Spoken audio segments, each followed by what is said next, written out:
สืบสานเวลาผ่าน131 ปีนานไกลวัดพระบาทอุดมรุ่งเรืองงามตา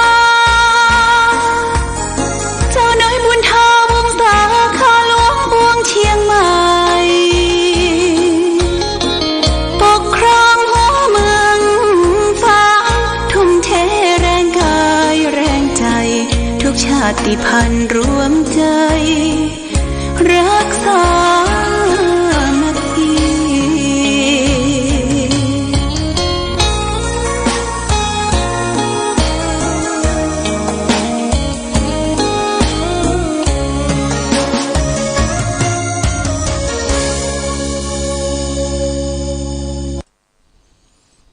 เจริญสุขศรัทธาสาธุชนญาติโยมท่านพุทธบริษัททั้งหลายวันนี้รายการธรรมประทีปส่องต่างก็ได้มาพบปะกับพ่อแม่พี่น้องศรัทธาสาธุชนญาติโยมแห่งครั้งหนึ่งวันนี้เป็นวันพฤหัสบดีที่13เดือนกรกฎาคมพุทธศักราช2566ซึ่งตรงกับเดือน10เหนือเดือน8ใต้แรม11ค่ำวันนี้เป็นวันพฤหัสบดีเป็นวันครูญาติโยมถือว่าเป็นวันดีวันนี้ประเทศไทยซึ่งปกครองโดยระบอบประชาธิปไตยเปิ้นก็จะมีการประชุมรัฐสภาและสภาผู้แทนราษฎรทั้งหมดนะประชุมตั้งแต่9 โมงเป็นต้นไปเพื่อจะเลือกสรรนายกที่จะมาบริหารประเทศซึ่งนายกพลเอกประยุทธ์จันทร์โอชาตอนนี้เป็นนายกรักษาการอยู่ถ้าได้รับเป็นนายกท่านใหม่บุคคลใหม่ก็จะได้ดูแลประเทศชาติของเฮาต่อไปในการจัดในการเลือกแล้วก็มีการลงคะแนนเสียงคือเกินกว่า376เสียงญาติโยมนะกึ่งของสภาบนสภาร่างสภาบนก็เรียกว่ารัฐสภาสภาร่างเรียกว่าสภาราษฎรเปิ้นจะมีการประชุมกันวันนี้เป็นนัดแรกญาติโยมบ่ไปทางไหนก็เปิดทีวีเปิดโทรทัศน์ดูเปิ้นจะถ่ายทอดกันทุกช่องตั้งแต่9 โมงเป็นต้นไปญาติโยมนะเป็นจะได้เขาจะต้องสนใจเรื่องการบ้านการเมืองเพราะการบ้านการเมืองนั้นถือว่าเป็นการใกล้ตัวเขาเศรษฐกิจความเป็นอยู่ของเขาตึงวันมันฝืดมันเคืองมันกล้ามันขายมันทำอย่างได้พ่องก็เกี่ยวกับการบ้านการเมืองนี่ญาติโยมอย่างเงินผู้สูงอายุก็ดีที่มันรายได้ตึงวันเนี่ยมันจะน้อยมันจะเพิ่มอย่างใดที่ทางสสที่เปิ้นมาหาเสียงบ้านเฮาก่อนจะมีการเลือกตั้งเปิ้นก็ว่าจะช่วยเรื่องนั้นเรื่องนี้ญาติโยมมาเลือกตัวบุคคลเข้าไปอยู่ในสภาผู้แทนราษฎรเป็นตัวแทนของพี่น้องประชาชนคนไทยทุกคนเนี่ยเป็นปากเป็นเสียงเราก็ต้องพอดูว่าผู้แทนราษฎรที่เลือกคัดเข้าไปนั้นน่ะได้ทำงานแทนหมู่เฮาได้ก็ไปไปจ่าไปวางรากฐานของประเทศเรื่องเศรษฐกิจสังคมความเป็นอยู่ของผู้คนในบ้านในเมืองเฮาจะสงบสุขได้อย่าใดเนี่ยญาติโยม ยิ่งปัจจุบันนี้ก็ว่าบ้านเมืองเฮามันบ่ค่อยสงบสุขเรื่องของยาเสพติดเรื่องของการทะเลาะวิวาทเรื่องของการที่จะอยู่ร่วมกันอย่างสร้างสรรค์และมีความสุขนั้นมันบ่ค่อยจะมีถ้ามีคณะบริหารประเทศชุดใหม่หรือเข้าไปดังที่เฮาตั้งใจไว้นี่ก็มันก็จะสมใจความเป็นอยู่ของหมู่เฮาและท่านทั้งหลายในโลกนี้มีการปกครองในระบอบประชาธิปไตยคือเอาประชาชนเป็นใหญ่ประชาชนเป็นใหญ่การปกครองนั้นจะต้องประกอบด้วยธรรมาธิปไตย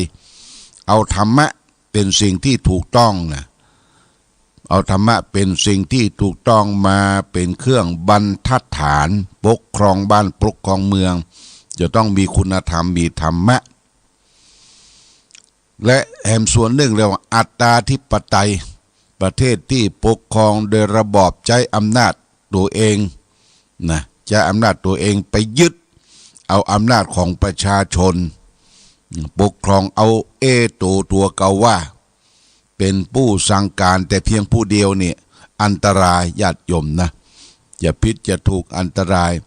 อย่างเฮาเคยหันประเทศที่ไล่ยิงไล่ฆ่าเอาระเบิดไปปลอมเอาระเบิดไปทิ้งพี่น้องประชาชนที่บ่ฮู้อิโนอิเนตายกันเนี่ยญาติโยมนะอันนี้ก็เพราะว่ามีคำสั่งผู้มีอำนาจในประเทศนั้นๆนะประเทศของเฮานี่ปกครองโดยระบอบประชาธิปไตยอย่างประเทศไทยเนี่ยปกครองโดยระบอบประชาธิปไตยโดยมีพระมหากษัตริย์เป็นประมุขของประเทศญาติโยมนะแล้วก็ประเทศอื่นก็ปกครองโดยอำนาจเรียกว่าอำนาจที่ยึดจากประชาชนโดยปากกระบอกปืนนี่ปกครองโดยอำนาจอ้างตนเป็นตัวเป็นที่ยึดอำนาจประเทศจะเจริญบ่เจริญอยู่ที่ตัวเองที่จะบริหารและบางประเทศก็มีการปกครองโดยระบอบราชาธิปไตยสมบูรณาสิทธิราชย์คือเอาพระมหากษัตริย์การปกครองอันนี้ก็จะเป็นยุคก่อนโบราณที่สืบสานกันมาของเฮานี้รัชกาลที่7เปิ้นสละอำนาจของพระมหากษัตริย์ให้คณะราษฎรนี่มีการปกครองในระบอบประชาธิปไตยตั้งแต่ 2475 เป็นต้นมาประเทศชาติบ้านเมืองเขาก็ล้มลุกคุกคานแบบเป็นประชาธิปไตยที่เต็มใบมันบ่เต็มใบญาติโยมบางทีก็มีอำนาจแฝงอำนาจลึกลับมายึดเอาอำนาจของพี่น้องประชาชนเพราะฉะนั้นเขาก็ต้องสนใจเรื่องการบ้านการเมืองพอดูแลเนี่ยของเขานี่เขามีอำนาจเต็มที่เป็นพี่น้องประชาชนเนี่ยใครจะมาลังควานใครจะมาจ้วงมาจับใครจะมาใจอำนาจบาดใหญ่มาข่มเหงเต็งนิดมาได้ญาติโยมนะเขามีตัวบทกฎหมายปกครองพื้นที่ที่เขาอาศัยเป็นที่ไร่ที่นาที่บ้านที่จองมีกรรมสิทธิ์ของภัยของมันภัยจะมาล่วงละเมิดกรรมสิทธิ์ของเขาเนี่ยก็มีตัวบทกฎหมายรับรองแม้แต่ผู้คนมนุษยชาติที่เกิดมาตั้งแต่อยู่ในท้องในครรภ์เนี่ยนะกฎหมายก็รับรองละกฎหมายรับรองว่าแม่มีท้องมีครรภ์ไปบีบลูกออกไปแทงลูกออกเนี่ยผิดกฎหมายเลยญาติโยมผิดกฎหมายเพิ่งก็จะต้องแจ้งยับจับเพราะว่ามันมีการดูแลมนุษยชาติที่จะเกิดขึ้นมาเพราะว่ามนุษยชาติของเราที่เกิดขึ้นมามีสิทธิ์มีเทียมกันทุกประเทศทุกภาษานี่ญาติโยมแล้วก็ระหว่างวันซืนนี่เขาก็หันฝรั่งประเทศเยอรมันแปลว่าแก๊งเอาลอนี่ก็คือออกจากกฎหมาย เอานี่ออกรอก็คือกฎหมายคือแก๊งนอกรีดนะชอบขี่รถแชปเปอร์สักลายตั้งกายอย่างเต็มตัวเพื่อนรถนี่ไปกันโชคทรัพย์หมู่เดียวกันนะไผมีเงินมาได้เอามากันโชคทรัพย์แล้วก็เอาคนฝรั่งคนนั้นไปฆ่าไปบุบเปิ้นบุบแล้วก็เอาแจ้ถังเย็นน่ะถังเย็นนี่คือไม่ใช่ถังน้ำแข็งเนี่ยเป็นโรงเย็นญาติโยมโรงเย็นที่เปิ้นแจ้พักแจ้ไม้แจ้ป่านี่นะเอาเสียบปลั๊กเข้าไปแจ้ได้2 คืนเพราะร่างกายเย็นแข็งกระด้างแล้วก็ใจเลยมาตัดวะนะเลยไฟฟ้านี่มาตัดเป็นกุ้มได้13 กุ้ม13 กุ้มตำรวจไปสืบเสาะจับหาเป็นแก๊งเอารอนี่อยู่ทั่วโลกญาติโยมยังไม่เขาก็มีเนาะยังไม่เขาก็มีหลายที่หลายต่างที่ขี่รถช็อปเปอร์แล้วก็สัญลักษณ์มีหัวกะโหลกควายนี่แก๊งเอานี่คือออกรอก็คือเรื่องของกฎหมายคือคนออกจากกฎหมายญาติโยมนะออกจากกฎหมายอันนี้เขาก็ดูข่าวเสพข่าวแล้วก็มาพิจารณาถึงว่ามนุษย์คนเราเกิดมาเนี่ยเบียดเบียนกันอิจฉาตาร้อนแข่งดีแข่งเด่นหันเปิ้นเกินตัวหันเปิ้นรวยอยู่นิ่งอยู่เฉยบ่ได้คิดโลภคิดคิดเบียดคิดบังแล้วก็ตั้งปุ้นตั้งปัตตานีตั้งดูเหมือนภาคใต้ อันนั้นก็เอาปืนไปยิงไม่ยิงไปปืนไม่ยิงอายุประมาณสัก40เนี่ยหลอกเปิ้นมาแล้วก็ทำประกันตัวก็ราคาประมาณสักถ้าตายนี่ก็จะได้ประมาณสัก2 ล้านพอประกันเรียบร้อยแล้วก็เอาปืนไปยิงเปิ้นตำรวจไทยนี่เก่งญาติโยมเก่งเปิ้นสืบเสาะหาแล้วก็ประเดี๋ยวนี้มันมีกล้องในญาติโยมกล้องนี่จะต้องติดวัดพระบาทอุดมน้ำบ่อสาวา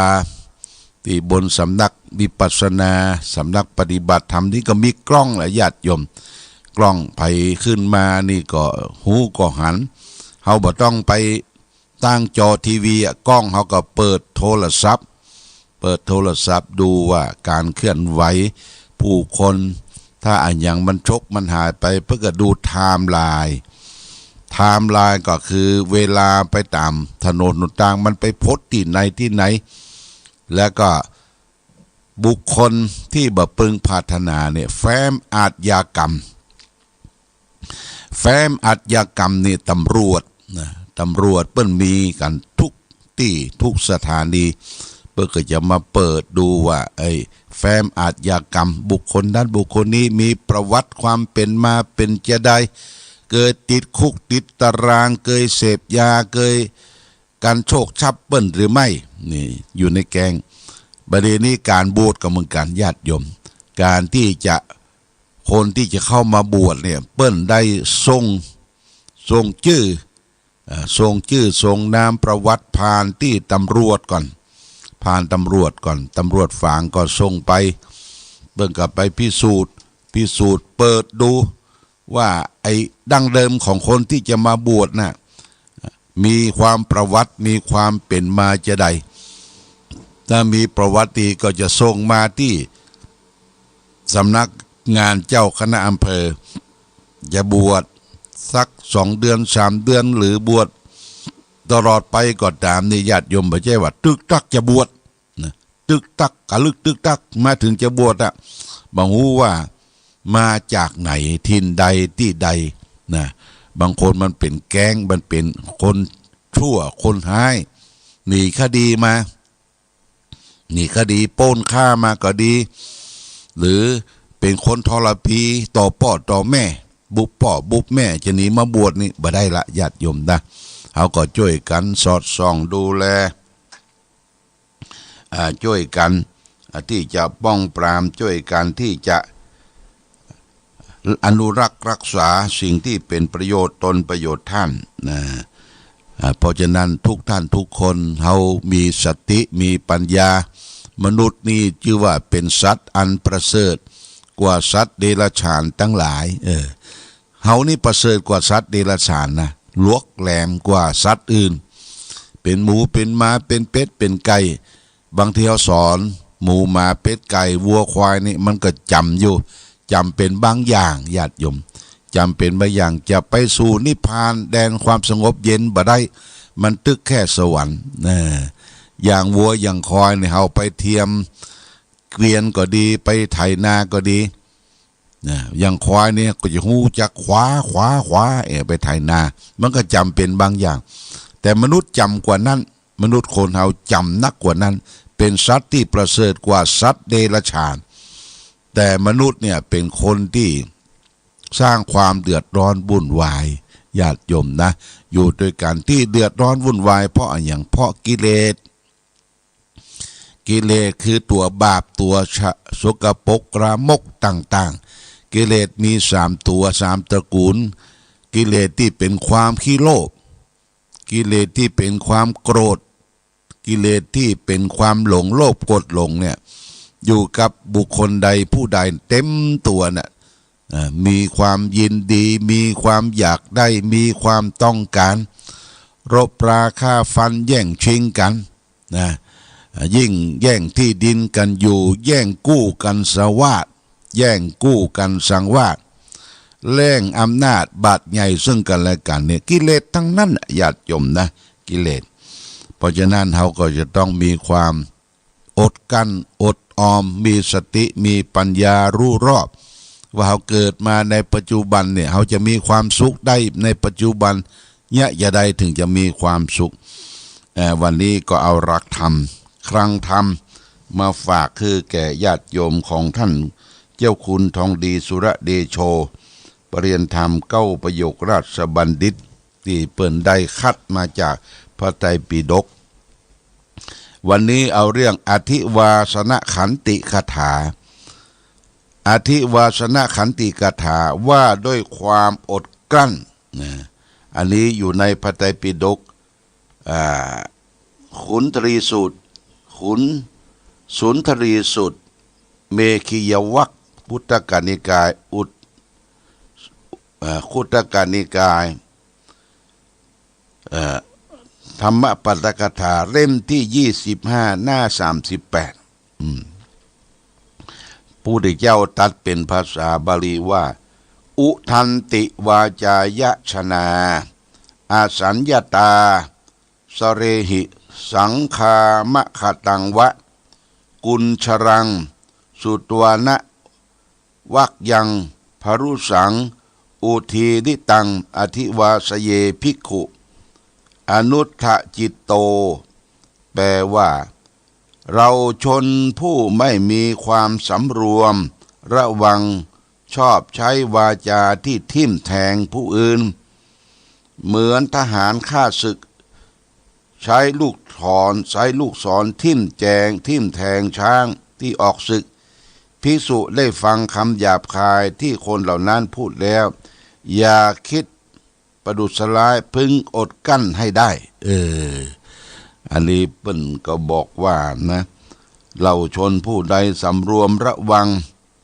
ชอบด้วยวาจาที่ทิ่มแทงผู้อื่นเหมือนทหารฆ่าศึกใช้ลูกศรทิ่มแทงช้างที่ออกศึกภิกษุได้ฟังคำหยาบคายที่คนเหล่านั้นพูดแล้วอย่าคิดประดุษร้ายพึงอดกั้นให้ได้อันนี้เปิ้นจะแสดง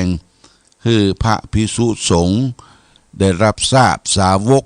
ผู้ที่ปฏิบัติหน้าที่ที่จะดูแลเป็นผู้นำทางจิตทางวิญญาณของพี่น้องประชาชนประชาชนพุทธศาสนิกชนทั้งหลายถ้าเขาได้ไปฟังกรรมคนอยู่เป็นฆราวาสเนี่ยเขาอู้กันบะเกรงใจกันด่าว่าพรุษวาจาเป็นคิงเป็นห้าเป็นบ้าเป็นไอเป็นกรรมเสียดแทง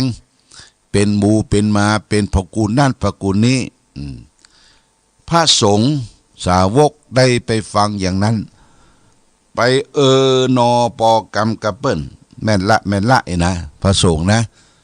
ไปบโอดกันต่อคำเสียดแทงนั้นไปนอปอกรรมอันนี้เปิ้นว่าพระสงฆ์นั้นไปได้มีความสำรวมไปนอปอกรรมแม่นละเนี่ยญาติโยมแสดงว่าพระสงฆ์ได้ฟังกรรมหยาบกรรมเสียดแทงกรรมเสียดสีที่ฆราวาสญาติโยมที่อยู่กันเป็นที่มีกิเลสด้วนด่าท้อกัน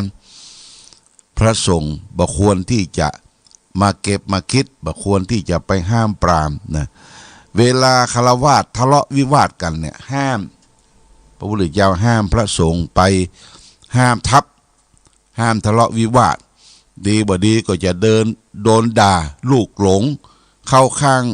ผู้ใดผู้หนึ่งเขาเป็นสงฆ์เป็นพระก็ถอยออกมาปล่อยเขาบุบกันตีกันมันเป็นฆราวาสมันเป็นสัตว์หรอคนที่บุบกันตีกันนี่เพิ่นฮ้องว่าเป็นสัตว์เดรัจฉานนะเป็นสัตว์ชั้นต่ำนะญาติโยมตัวเป็นมนุษย์เป็นคนนะแต่ใจเป็นสัตว์ทะเลาะวิวาทบุบหูตีตาบางทีคานออกมาจากท้องแม่เดียวกันเนี่ยญาติโยมมาบุบมาตีกันทะเลาะวิวาทกันนี่เพิ่นฮ้องว่าสัตว์เดรัจฉานตัวเป็นมนุษย์เป็นคนแต่ใจเป็นสัตว์เดรัจฉานนะญาติโยมเพิ่นบ่ฮือทุเจ้าพระสงฆ์เข้าไปข้องไปเกี่ยวไปห้ามทับตอนนั้นจะโดนลูกหลงหรือเขาเข้าข้างผู้ใดผู้หนึ่งเนี่ยก็จะโดนคือสำรวมอดกั้นเอาไว้เมื่อได้ยินได้ฟังสิ่งทั้งหลายทั้งปวงนั่นนี่ญาติโยมขอฝากไว้เป็นหลักคิดนี่แก่ศรัทธาสาธุชนญาติโยมท่านสาธุชนทั้งหลายวันพรุ่งนี้เป็นวันศุกร์ที่14นะ14ก็วันพรุ่งนี้จะเดินทางไปประชุมที่วัดขอนตาลเชียงใหม่คณะสงฆ์จังหวัดเชียงใหม่เพิ่นจะมีการประชุมและถวายภัตตาหารเพลที่วัดขอนตาลก็ต้องเดินทางไปดูกะเวลาก่อนออกรายการเดินทางไปจะตันบัดตันเลยนะ8 โมง 9 โมง 10 โมงเนี่ยญาติโยมนะก็บางทีก็จะออกรายการก่อนแล้วก็เดินทางออกรายการนี้เสร็จสิ้นก็ประมาณ8 โมงเช้าก็จะเดินทางถ้าบัดตันก็อาจจะเดินทางก่อนอันนี้แจ้งญาติโยมท่านสาธุชนทั้งหลายรับทราบก็อยากจะให้ขาดในการออกรายการเนี่ยญาติโยมเป็นกู้เป็นกินปรึกษาหารือสนทนาพาทีซึ่งกันและกันอาตมาภาพก็จะได้เสาะแสวงหาคุดค้นธรรมะมาเป็นเครื่องบรรณาการคือแก่ศรัทธาญาติโยมจากพระไตรปิฎกจากหนังสือหนังหามามาจาเป็นการเตือนสติกันไว้เฮามีโอกาสได้รับทราบรับฟังก็ฟังไปฟังแล้วก็คิดญาติโยมฟังแล้วคิดพิจารณาว่าเวลาทุเจ้าเปิ้นเทศน์เปิ้นแสดงธรรมบ่ใช่ฟังเอาอกเอาใจบ่ใช่ฟังแล้วก็สนุกสนานบ่ใช่ฟังแล้วมันถูกใจตัวเองอย่างธรรมะที่เปิดไปเนี่ยญาติโยมเปิดไปอย่างวันศุกร์นี่เขาก็เปิดธรรมะกลางคืนนี่นะทำโลกาบุธิทำใจยะมงคล7 ประการเนี่ยเปิดไปเพื่อจะเป็นเครื่องบรรณาการถ้าไผได้ฟังซ้ำๆจะไปว่าโอ้ใกล้ละซ้ำเขาก็บอกฟังปิดนะเขาก็ไปฟังเพลงก็ฟังอย่างอื่นอันนี้เพื่อจะให้โลกเขาเจริญโลกเขาร่มเย็นเป็นสุขแล้วก็เข้ารายการสดต่อไปแห่มอย่างนี้เป็นต้นอันนี้ก็แจ้งญาติโยมท่านสาธุชนทั้งหลายการเสพการฟังนี่จะต้องใจสติพิจารณาฟังแล้วได้ประโยชน์อย่างใดบางคนก็โทรศัพท์มาอันหลวงพ่ออันซอมาขุนค้ำมีก่อมะหมีญาติโยมบะหมีซอที่เปิ้นเอามาเปิดเนี่ยมันอยู่ใน YouTube ก็คืออยู่ในโทรศัพท์เครื่องสื่อสารเปิ้นเอามาเปิดตามจังหวะเวลาเปิ้นอย่าไปเสาะหาซอที่มันอุทะดังใจที่เขาชอบนั่นบะหมีเขาชอบฟังก็ไปเปิดโทรศัพท์ของไผของมันฟังอย่างนี้เป็นต้นอันเนี้ยคนเฮานา จิตต่า